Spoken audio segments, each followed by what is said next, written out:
में उत्तरार्ध के प्रिय बच्चों,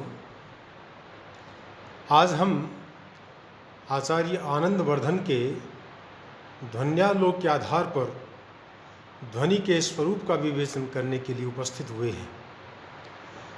ध्वनि क्या है, ध्वनि का लक्षण क्या है, इसको जानने से पूर्व ध्वनि की मूल प्रेरणा कहाँ से मिली और उसका व्युत्पत्ति लभ्य अर्थ क्या है, यह सब जानना परम आवश्यक है। आइए आज हम सर्वप्रथम ध्वनि की मूल प्रेरणा से अपनी बात को प्रारंभ करते हैं। ध्वनि के सिद्धांत की मूल प्रेरणा ध्वनिकार ने वैयाकरणों के स्फोट सिद्धांत से ग्रहण की थी। ध्वनि के लक्षण में सूर्य भी कथितः पदों की व्याख्या करते हुए आनंद वर्धन का कहना है कि यह ध्वनि का सिद्धांत यों ही अप्रामाणिक रूप से प्रचलित नहीं हो पाया है, परंतु विद्वानों ने इस उक्ति को प्रारंभ किया था। सबसे प्रधान विद्वान वैयाकरण हैं। वे सुनाई देने वाले वर्णों में ध्वनि संज्ञा का व्यवहार करते हैं।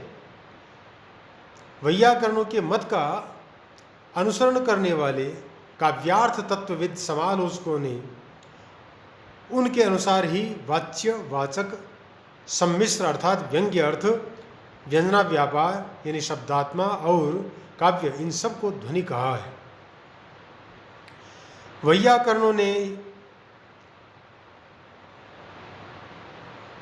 वैयाकरणों से ही ध्वनिवादियों ने ध्वनि सिद्धांतों को ग्रहण किया था।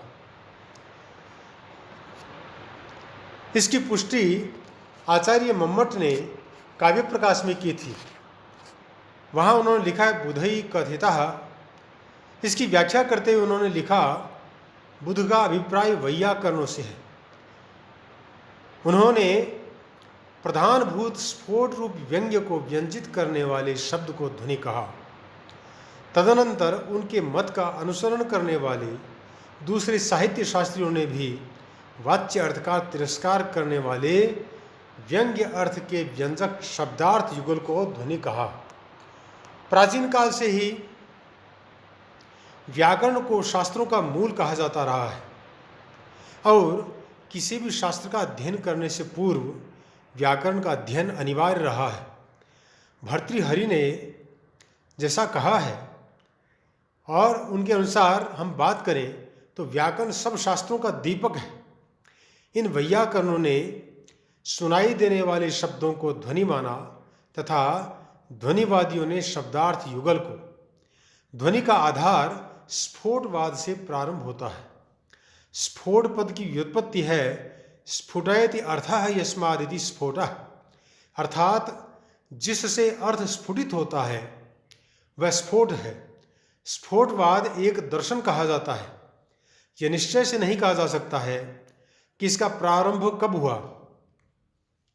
तथापि पाणिनि की अष्टाध्यायी के सूत्र अवंग स्फोटायनस्य के द्वारा स्फोटायन आचार्य को प्रथम प्रतिपादक कहा जाता है। स्फोटायन की व्याख्या काशिका की पदमंजरी टीका में हरदत्त ने इस प्रकार से की है, स्फोटायनम पारायणम यस्य स स्फोटायनः स्फोट प्रतिपादन परो वैयाकरणाचार्यः। स्फोटवाद के अनुसार शब्द नित्य है। पाणिनि, यास्क, कात्यायन और पतंजलि ने भी शब्द की नित्यता को स्वीकार किया है। वैयाकरण शब्द को नित्य और एक अखंड मानते हैं।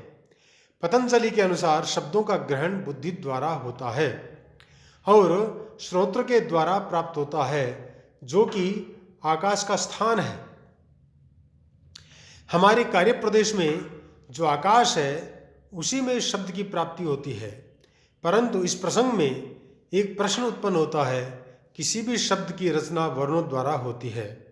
शब्द का उच्चारण करने पर क्रमशः वर्णों का उच्चारण होता है और वे वर्ण क्रमशः कर्ण के आकाश देश में पहुँचते हुए बुद्धि द्वारा गृहीत होते हैं। परंतु प्रथम वर्ण के पहुँचने के पश्चात द्वितीय वर्ण के पहुँचने पर प्रथम वर्ण नष्ट हो जाता है। इस प्रकार शब्द का उच्चारण करने पर अंतिम वर्ण ही शेष रह जाता है। इस अंतिम वर्ण से शब्द के अर्थ की प्रतीति कैसे हो?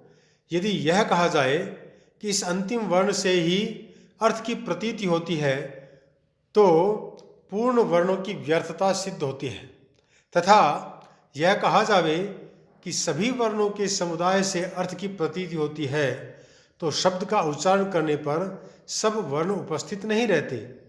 उदाहरण के रूप में गौः शब्द को ले सकते हैं। गौः पद में 3 वर्ण हैं, गकार, औकार और विसर्ग। उच्चारण करने पर इनकी स्थिति एक साथ नहीं हो सकती। गकार का उच्चारण करने के बाद औ वर्ण का उच्चारण करने पर गवर्ण नष्ट हो जाता है तथा विसर्ग का उच्चारण करने पर औ वर्ण नष्ट हो जाता है। इस विसर्ग से अर्थ की प्रतीति कैसे हो सकती है? इसका उत्तर स्फोटवाद द्वारा दिया गया है। शब्द क्योंकि बुद्धि से ग्रहण किए जाते हैं, अतः गकार और औकार का उच्चारण करने के अनंतर विसर्ग का उच्चारण करने पर इन पहले वर्णों के नष्ट हो जाने पर भी इनका संस्कार बुद्धि में बना रहता है। अंतिम वर्ण का अनुमान पूर्व वर्णों के संस्कारों के साथ मिलकर संपूर्ण शब्द को उपस्थित करके अर्थ को अभिव्यक्त कर देता है। पतंजलि के अनुसार यह शब्द स्फोट है तथा ध्वनि उसका गुण है। आचार्य भर्तृहरि ने ग्रहीता शब्दों में 2 शब्द माने हैं, एक तो निमित्त है तथा दूसरा अर्थ को प्रयुक्त करता है। अभिप्राय यह है कि श्रोता की बुद्धि में अंतिम वर्ण सहित संपूर्ण शब्द स्फोट रूप में विद्यमान रहता है। यह ध्वनि रूप शब्द का उपादान कारण है। यह ध्वनि स्फोट की व्यंजक है, अर्थ का बोध कराती है। स्फोट व्यंग्य होता है तथा ध्वनि व्यंजक है। यदि इसको सूक्ष्मता से देखा जावे तो अंतिम वर्ण का अनुरणन ही ध्वनि है, जो कि पूर्व वर्णों के संस्कार सहित अंतिम वर्ण के उच्चारण के साथ संपूर्ण शब्द के अर्थ का बोध कराती है। स्फोट और ध्वनि के स्वरूप को भर्तृहरि ने और भी अधिक स्पष्ट किया है। वे कहते हैं, जो इंद्रियों के यानी जिह्वा आदि के संयोग और वियोग से उत्पन्न होता है वह शब्द स्फोट है, और इस स्फोट रूप शब्द से उत्पन्न शब्द ध्वनि कहलाते हैं। इसको हम इस प्रकार स्पष्ट कर सकते हैं कि शब्दों की उत्पत्ति इंद्रियों के संयोग या वियोग से होती है। मुख में जिह्वा, तालु, ओष्ठ आदि इंद्रियों के परस्पर टकराने या अलग होने से शब्द उच्चरित होते हैं, परंतु जिस शब्द का उच्चारण किया जाता है वह श्रूयमाण नहीं होता। उच्चरित शब्द उत्पन्न होते ही नष्ट हो जाता है, परंतु नष्ट होने से पूर्व यह तरंगों के रूप में एक नए शब्द को उत्पन्न कर देता है, जो कि चारों ओर फैल जाती है।